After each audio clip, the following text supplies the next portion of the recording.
Good morning, it's Barbara. I'm back. I forgot to do my gizmo this morning. I didn't even look at it, but it is lovely out here at the moment. We're supposed to be having rain, so I thought I would be out here and cheer myself up because I need cheering up. Happy Memorial Day. Do you say happy? Happy Memorial Day to those in the U.S. and anywhere else. It's Memorial Day. I hope all is well with you. So we got Mama moved into the memory care unit, and we did that. My brothers and I moved, and my sister-in-law moved her stuff and moved her down to the memory unit on Thursday. So I got to spend a little time with my brother Tim, which was nice. And I slept in my mom's room on Thursday night. Our dilemma is that Mama doesn't remember that she can't walk. And so when she has to go to the bathroom, she tries to get out of bed and is a big fall risk. The problem is that she lives in a personal care / memory care facility which has regulations, state regulations as to how they proceed with their residents. And one regulation is that they can have no restraints. And by restraint, they mean anything that keeps them from moving around at will. So, we can't have Mama moving around at will from her bed. So we went through all kinds of stuff. We bought my dad a very fancy reclining sleeping chair. It's designed to be slept in. It keeps the feet up high enough. And it's a lift chair. And Mama took a nap in that chair and couldn't get out, we thought. Couldn't get out. But that chair, and so we were going to get her one of those. But that chair is a restraint. If she can't get out, then it's considered a restraint. So no bars are allowed. I think they were even saying that they weren't allowed to put like a fall mat next to her bed. I mean, it was like no help. Like there was nothing we could do. So they instituted a 30-minute check on her. Every 30 minutes at night, they have been checking on her. And the woman who's in charge of the memory care unit was in a meeting with... Harmony has a few facilities. I don't know how many. 6, 7, something like that. So she was in a sort of system-wide meeting and talking about her problem with my mother. And other people said that their solution, the only solution they could come up with that was within the regs, is that she sleep on a mattress on the floor. So there's not a height problem. If she falls off a 6-inch mattress or an 8-inch mattress, it's not considered a fall. And she's not in danger of hurting herself. So that's what we did. Pearl, come here, puppy. Come on. Pearl. I told her, go somewhere else. I'm talking to my people. So anyway, that's what we did on Friday. John brought a mattress, and he ran around all day Friday doing all kinds of stuff. He bought a wedge for the bed because she likes to be kind of up a little bit. So he brought a mattress from the farm. He bought the wedge. He set up the bed. It was just, he got some stuff for my dad. I mean, it was a cup holder for his walker. Because I had bought him a travel mug, like a little 1-cup travel mug. He needed a cup holder for his walker. I mean, you're not an independent person if you can't get yourself a cup of coffee. I mean, that has to be sort of a minimum bar for independence, right? He hasn't done it yet because I was there, and so I made his coffee in the morning. Well, I wonder if he getting coffee today, because I ain't there. So anyway, but of course the problem with all of it, and it's been the same, you know, with my dad, every time something happened, it was the weekend. Well, we moved her on Thursday. My dad came home on Friday, and, you know, her whole day was discombobulated, and, you know, she was now on this low bed, and daddy was home, and she was sleeping someplace else, and, you know, it was her second night down in memory, but, you know, can't remember. So she had a very bad night Friday night.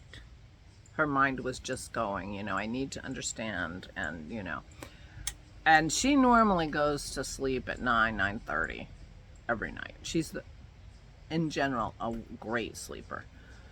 We were talking and negotiating and till midnight, and then the aide who came in, she said, you know, let me check her chart and see if there's anything we can give her that will help her sleep. Turned out she has an as needed prescription for anxiety medication that starts with an A that I can't remember. I have a mental block about drug names. I am the worst, but anyway, they gave her that. She was out like a light. She just calmed right down and fell asleep, and she slept fine, and she was fine in the morning. So, and that was Friday night. Saturday night, we were waiting for help because the bed is so low. I mean, it's, you know, 6 or 8 inches off the floor. They need 2 people to get her in and out of bed. And so we were waiting, and they only have 2 people on at any one time. They have 22 residents and 2 people on all the time. So anyway, they both had to come in and help her get into bed. So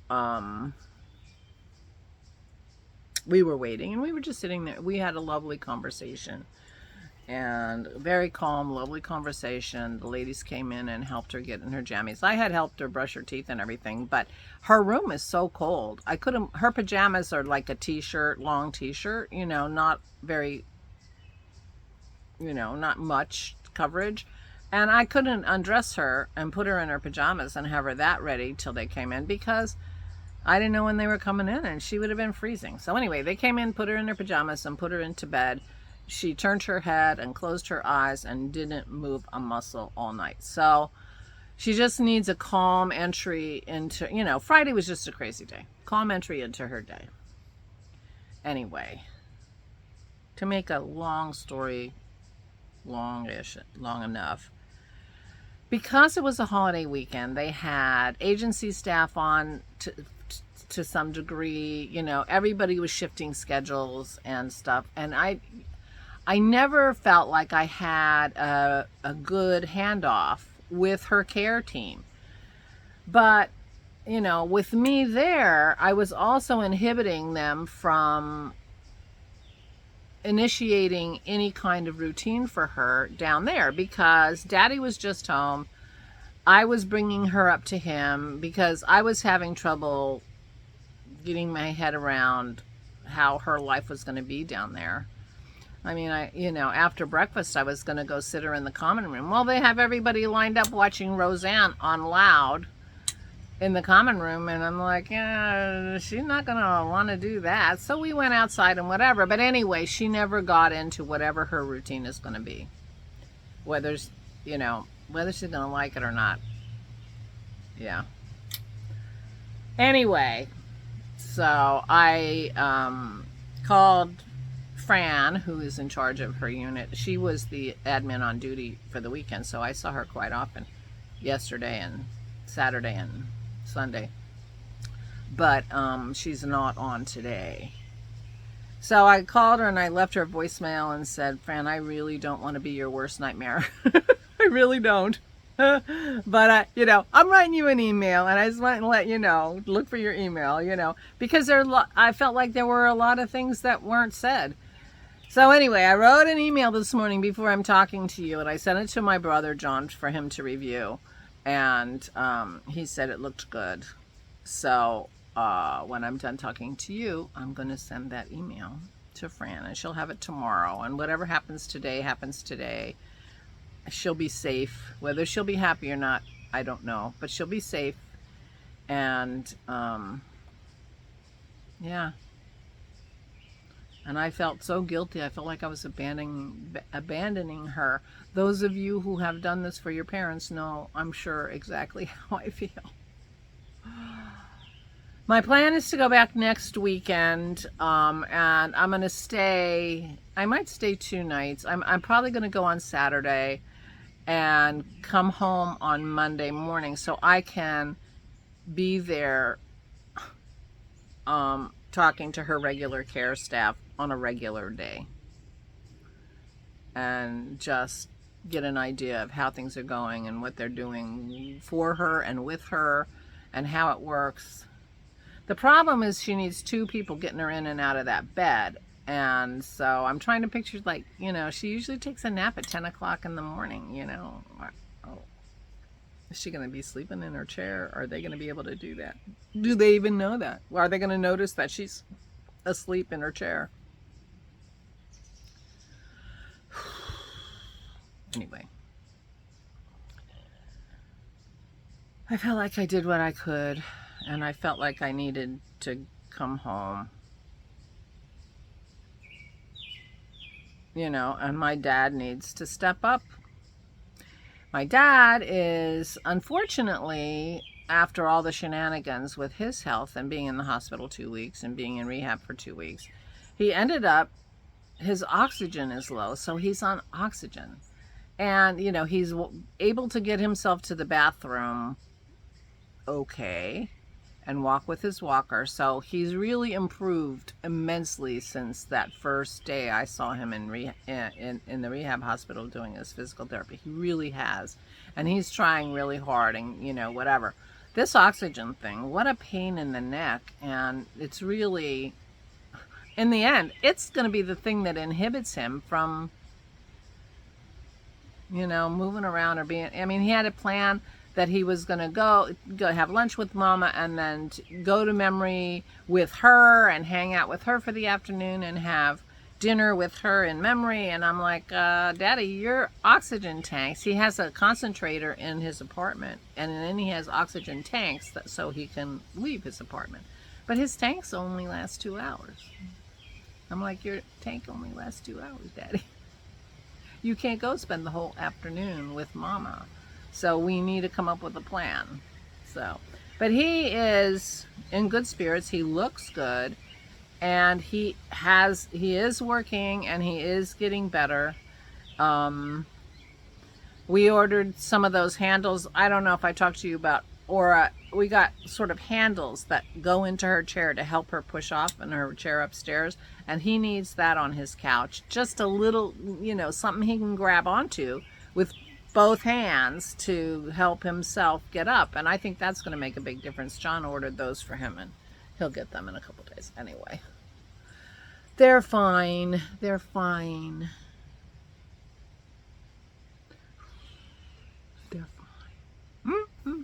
Meanwhile, I knit maybe 3 or 4 rows. I, you know, had a couple of hours of very anxious, wondering what was going to happen. And I knit. You know, I'm like, I need some self-therapy here. And so I was knitting during that. Otherwise, I didn't knit. So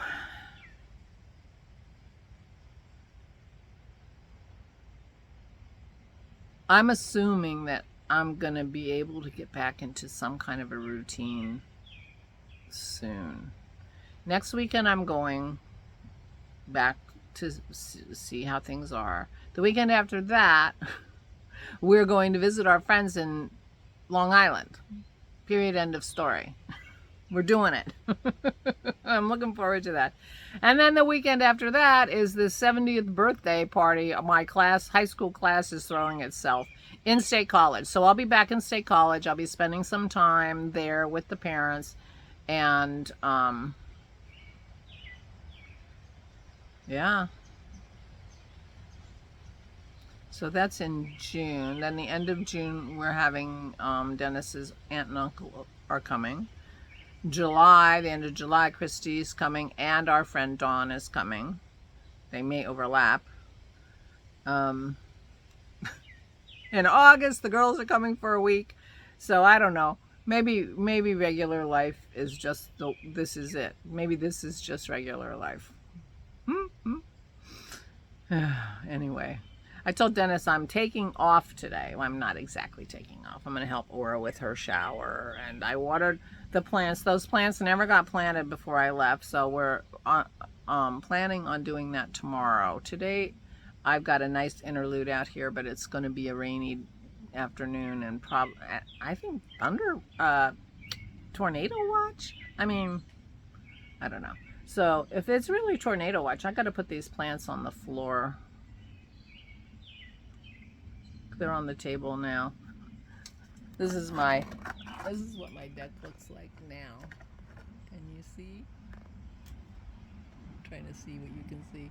I got flowers, I got things, I got my fuchsias right here looking gorgeous, making me smile.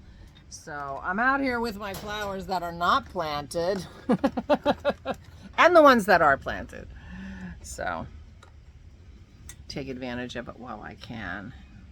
But tomorrow is planting. Tomorrow is, a big, busy day. We got the tractor people coming to pick up the lawnmower. We've got the cleaners coming to clean the house because Vicky's coming tomorrow night. Dennis is going to have to go get her at the airport. Kim can't do it. She comes in at 10:30. So it's just a really busy day tomorrow. So things will be happening. But we will, sort of be out of the house for a couple of hours to let the cleaners do their job. So the dogs and I will be out here, and Dennis and I will be planting my plants. I'm hoping. That's my plan. And then I won't have to worry about them. They survived Dennis being in charge of them while I was gone, so that was good. And, yeah. Yeah.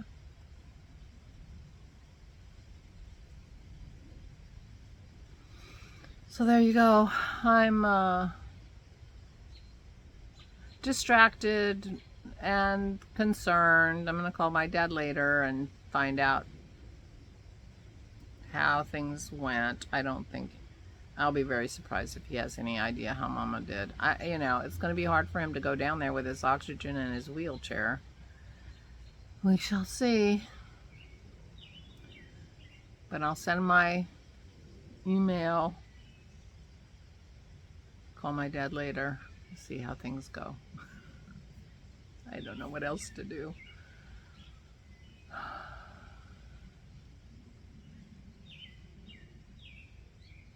Anyway. So that's it. Up to date is up as I'm going to be to date. But I'm back. And I missed you guys. Yeah, need to do some more knitting. Meanwhile, I'm going to go. Please take good care of yourselves. Please, please, please stay safe and stay sane.